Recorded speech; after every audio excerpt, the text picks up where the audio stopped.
Айтам, үлкен рахметімді айтам.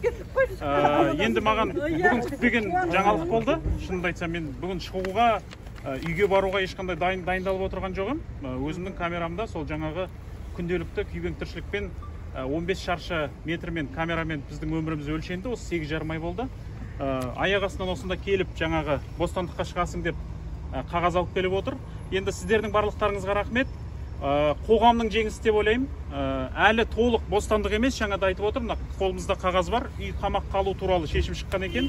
Бұл қоғамның жеңісі деп ойлаймын. Егер қоғам араша түспесе, егер қоғам қолдау көрсетпегенде, егер анау бүкіл халықаралық ұйымдар, Британияның парламенті, Европарламент, басқа да ұйымдар осындай үлкен қолдауын көрсетпегенде, бүгінгідей жағдай орын алмас еді деп ойлаймын. Сондықтан бұл бірінші кезекте осында тұрған әрбір азаматқа алғысымды айтам. Қаншама айдан бері, 8,5 айдан бері қамауда отырған кезде қолдауын көрсеткен әрбір азаматқа рахметімді айтам. Кеше Британияның парламентінде комиссия құрып жатқан лорд Макдональд мырзаға рахметімді айтам. Таяп Али деген қорғаушы бар, соларға рахметімді айтам. Европарламенттің депутаттары, Amnesty International, Freedom Now, Human Rights Watch, барлық ұйымдарға мен өзімнің үлкен алғысымды айтам. Осында тұрған жаңағы Оян Қазақстан ұйымының Әсем Жайпышева бар, барлығын көріп отырдым, барлығын біліп отырдым, айтылған сөздердің барлығын. Міне, сіздердің арқаларыңызда алдарыңызға шығып, аман есен жартылай бостандыққа жетіп отырмын. Сондықтан сіздерге көп-көп рахмет, көп-көп алғысымды айтам. Бір ғана нәрсені айтам, ешқандай мен кінәмді мойындаған жоқпын, мойындамаймын, ешқандай қылмыс жасаған жоқпын. 8,5 айдан бері мен бостан босқа саяси себептермен, саяси мәселелермен осы жерде түрмеде отырдым деп санаймын. 7-сі күні сот басталады, сол сотта өзімнің позициямды, пікірімді толыққанды айтам. Басқа енді сұхбаттар болса, басқа да пікірлер болса, бұйыртса соттан кейін міндетті түрде алдарыңызға шығам, міндетті түрде барлық сұрақтарға жауап берем деп ойлаймын.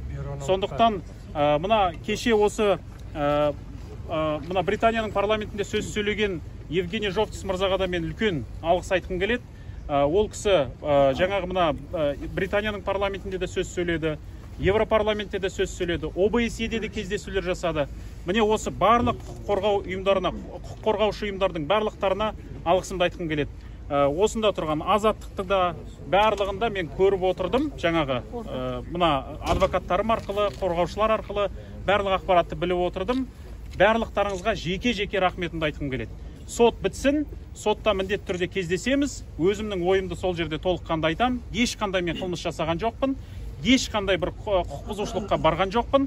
Таза бұл саяси қудалау болды деп есептеймін. Сотта міндетті түрде өзімнің ойымды, пікірімді айтып, бетім ашық, мына өзімнің кінәсіздігімді дәлелдеймін, қылмыс жасамағанымды дәлелдеймін. Міндетті түрде осындай күресті біз сотта жүргіземіз. Сондықтан соттан кейін барлық сұрақтарға ашық жауап беруге тырысам. Енді қазір мына жаңа конвой деймі, сондайда келіп тұр екен, осы жерге біз әрең шығып отырмыз қазір. Бірден ана түрменің ішінен алып кетеміз дегенге көнбей, сіздермен бір амандасайық, сіздермен бір жүзбе-жүз кездесейік деп осында шығып отырмын. Сондықтан барлық сұрақтар болса, бұйыртса соттан кейін міндетті түрде сіздердің алдарыңызға шығып жауап берем деп ойлаймын. Енді басқа сұрақтар болса, осы Инга жауап берсін қазір. Денсаулығым өте жақсы, ешқандай менде денсаулығыма арыз шағымым жоқ. Енді 8,5 айдан бері сол ұйқымыз тыныш болды, кітап оқыдық, ұйықтадық, тамақ іштік, сол 15 шаршы метрдің ішінде өміріміз өтті. Сол 14 наурыз күні осы түрмеге түстім. Сол 14 наурыздан бері сыртқа шығып тұрған бірінші рет. Мен ешқандай тергеуге де шығарған жоқ, ешқандай сотқа да шығарған жоқ. Тек қана сол камераның ішінде отырдым.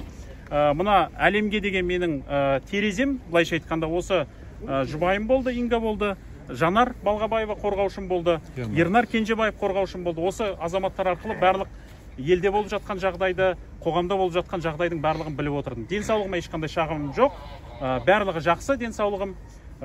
Сотта шындықты дәлелдеуге мен күресуге дайынмын. Дұрыс! Фотоға түсіп алсақ бола ма? Фотоға түсіп бола ма? Фотоға түсіп болатын шығар, е? Бәріміз бір фотоға түсіп алсақ. Фотоға түсіп алайықшы.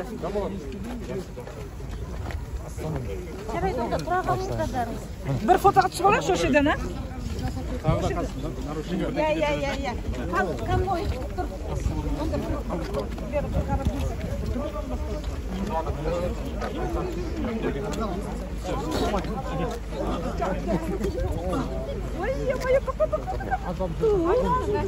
Асқан кезде осылай болады ғой, давай. Мен күйеу балам қайда, күйеу балам? Жанболат, бері қара. Жанболат, бері қарашы. Жанболат. Ай, блин. Айттым, дастархан жасап келсін деп әкеге. Жанболат, бері қарашы, пожалуйста.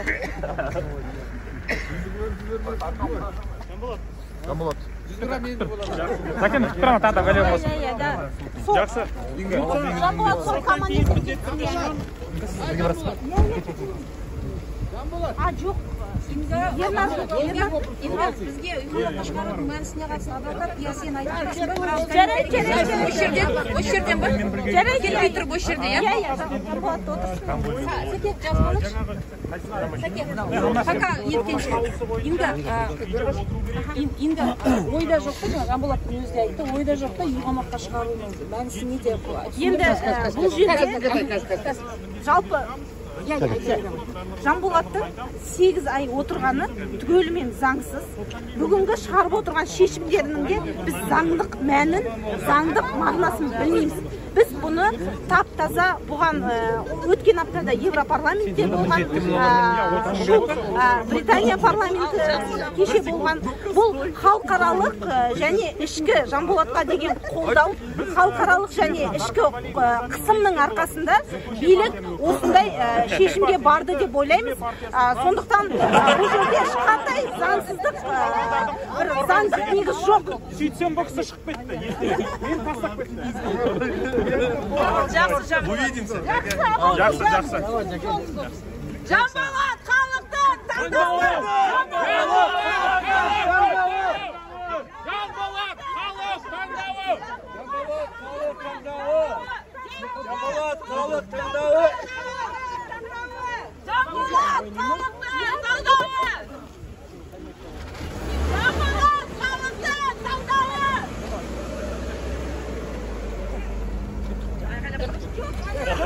Жанболат!